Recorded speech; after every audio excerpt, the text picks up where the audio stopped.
Hey everyone! In today's quick tutorial, I'll show you how to easily add rows and columns in Excel.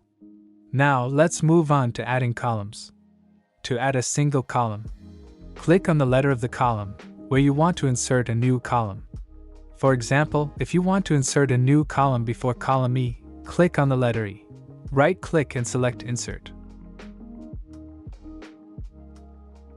You can also add multiple columns at once. Select the same number of existing columns that you want to insert.